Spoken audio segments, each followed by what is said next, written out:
Hey, what's up, everybody? It's Franco here, and I'm back with another Clash of Clans video today.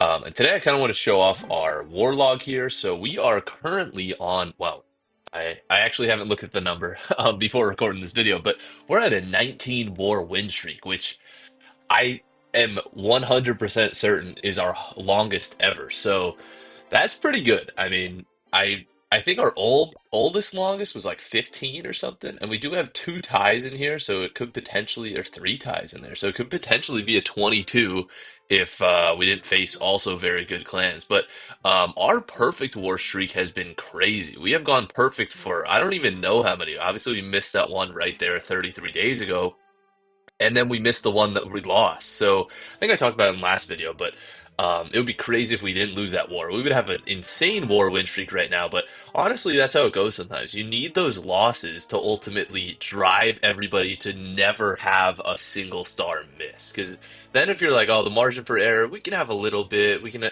have it cut it close. I'm like, now we don't even cut it close. I log on sometimes and during war, so we'll go to the previous war here. I log on sometimes, and all of them are 3-star. If I log on like a couple hours late, I'm like, oh man, like what am I supposed to do? And I attack like a stupid like Town Hall 15 or something, um, or whatever, Rush Town Hall 17 just to finish off the war. But this time, if we look at the war events and we'll scroll all the way to the bottom here, I logged on right away. I was like, I am not waiting at all. I was like, I want to have the number one base. I want to hit them where it hurts, right at the top of the board, um, just so they know that we're not here to mess around. And if you don't know, this clan actually had a 10 more win streak. So we were at 18 before this, they were at 10. And honestly, it shows that they're a pretty good clan. That they probably weren't messing around either. But it was cool how, well, we were a little bit scared. We haven't had a really good clan like this matchup in a little while because a 10 more win streak is nothing to shake a stick at. That's pretty significant. But we also have very strong defense. So I guess our layouts and whatever, I don't know, we all just copy them from the same guy, Ted, in our clan, have been working pretty well. So we also capitalized and they didn't end up tying us, which I was like, some people were a little shocked, but I really believed in us and I was like, there's no way that they're going to tie us. Like, with how. So one of the things is like the psychological advantage we had over them. We perfect them way quicker before they obviously didn't perfect us. And sometimes that does a lot of damage to clans like mindset. They like sometimes choke more attacks. So I was like, even with that, even if they are very good and have a 10 more win streak, I was like, the odds are they're probably not going to capitalize on it. And honestly, they didn't. And they actually failed my base two separate times. So this was a nasty Yeti blimp value there. Well, at least I thought. I don't even think it got too many things. I don't even think it gets a scatter shot. Yeah, it doesn't even get anything. It got like two things right in the core, but honestly, it funneled the dragon so nicely here. And if you haven't noticed, I've been using this new attack strategy, which well, it's still Dragon Spam, but it uses the Spirit Walk with the Royal Champion, and I explained that a little bit in my last video, but if you get the timing down right with the Royal Champion and the Spirit Fox, it is very easy to use. So you get a lot of value, and then also, the Royal Champion's sitting here dead right now, but she still has, so if I click on her, where is she? She still has a Rocket Spear available to use, so whenever the attack starts ending off here, so I have two freezes and this hero revive spell. Excuse me. And I'm like, whenever it starts getting to these back end defenses, honestly, if I had no dragons left, no warden, no queen, no king, at this point, right about here, yeah, right here, I would feel confident that if I use the revive spell on the royal champion with the rocket spears, I would still get a 3-star here, even without the freeze there. But obviously, it's just overpowered at this point, and I didn't even end up reviving her. So that is like the kicker of this attack, which for whatever reason I think provides a lot of value. Because honestly, spell value with dragons isn't too significant.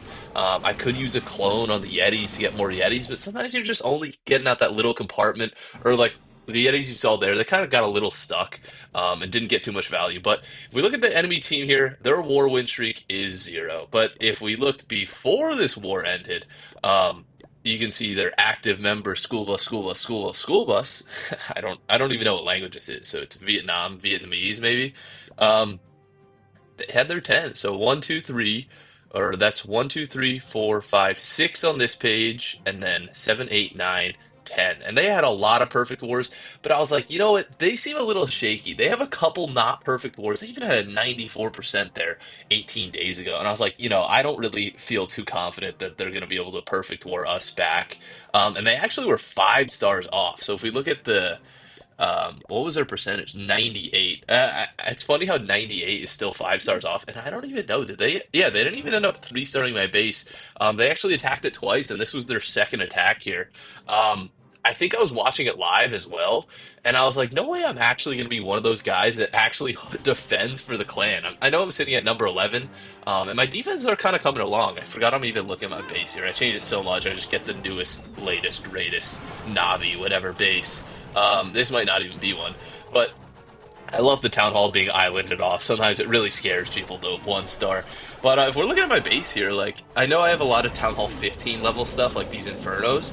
For whatever reason, like town hall 15 matches better with town hall 17 than town hall 16 like level stuff. So like this expo, like obviously sticks out because it's like red, but this expo is like darker gray, and then this inferno's like purple, and it's like, oh, like purple and gray are kind of close, so it almost looks like I have a pretty advanced Town Hall 17, but you do got to keep in mind, I do have several Town Hall 15 level defenses like these air defenses, actually I finished all my builder huts, but the wizard tower, so, like mortars, like stuff like that. But it does look like I have a pretty good base, honestly. I kind of am a little shocked, but that's how it goes when you're using your hammers wisely, like these expos and stuff. You can knock them out pretty quick. Roughly once a week, you can get an expo. And I just maxed out I don't know where it was in this base. I think like there was the multi-gear tower, whatever it's called. I don't even remember. The thing that shoots a spear or the cannon. I don't know. I think it's kind of a not really creative defense, in my opinion. I don't really get it. I'm just gonna say it. But so this guy comes in with Dragon Riders, I guess. I think it just looked like Dragon Rider spam. To be honest, I wasn't really paying too much attention to what his attack was, but he's doing a Spirit Walk, Spirit Fox Walk here, which is one of the strongest strategies in the game. So I think he probably is just going to time fail here. We'll fast forward it. I kind of forget. I think I clicked away when I was like, yeah, there's no way he gets through with this. But dragons against a wizard tower and oh, there's a black air mine. I was about to say and a Tesla. I think we'd be able to take that out, honestly. Now, if that expo is on air, I would count on the expo. But oh, there's another black air mine. So I guess those back end black air mines did significant work for me. But yeah, we finally knocked out this clan with a 10 war win streak, which is kind of cool. And honestly, next war, so I haven't even looked at our next war matchup. So we're facing Todd Ho, well, I don't even know. Another Vietnamese clan. That's pretty, or sorry, Vietnam clan, but Tiang Viet is their chat language. So they're on a war win streak of 2 realistically. Whenever I click here and it automatically goes to Clan War League, if they're in Masters, I never even think that they're going to beat us. I don't really think, like, the skill difference between Masters and Champions in Clan War League is so significant that I'm like, I don't really have much faith in them. Seems like they go perfect once every 7 wars. I guess their last war they did. We'll see what happens. But yeah, I mean, we'll see how that goes. We have recruited one new guy. I know I shouted him out, I think, in like the last video, this one.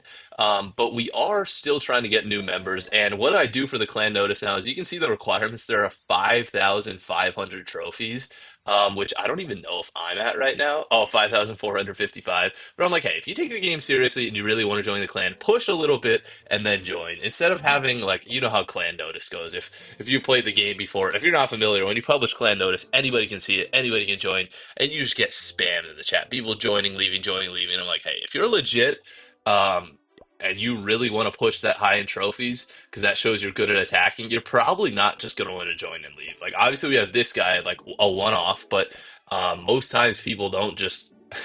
I don't know what that guy's problem was either.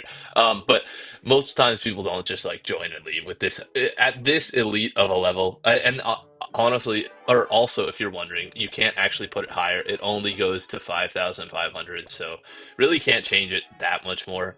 Um, but yeah, I mean, here we can take a look at my progress base here. So realistically, the only couple last things I have left to do are hammer this expo. And then I also have all these Town Hall 16 level things that are all like 14 days. Those are painful, and I'll probably have to upgrade these 11-day ones.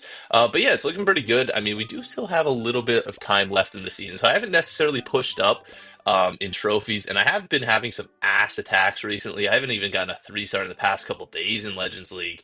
I had two 1-stars today, but now I do have the Clan Castle cake, so I'm hopefully gonna start using Clan Castle troops and getting some more triples. But honestly, it's looking pretty good for Sorry Man. I think tides have been turning, and even if we don't get promoted to champion two, like I've always wanted to do, I'm really happy with our 20 war win streak, or 19, soon to be 20 war win streak. And if you're interested in joining and showing yourself, or showing off your skills to us, just join, do a friendly challenge, show them off. Do some friendly challenges. That I never am opposed to that. It keeps us sharp. And if you want to stay and be a part of this 20 war win streak, feel free. But yeah, I think that's it for the video. Thank you guys for watching, and I will see you in the next one. Peace.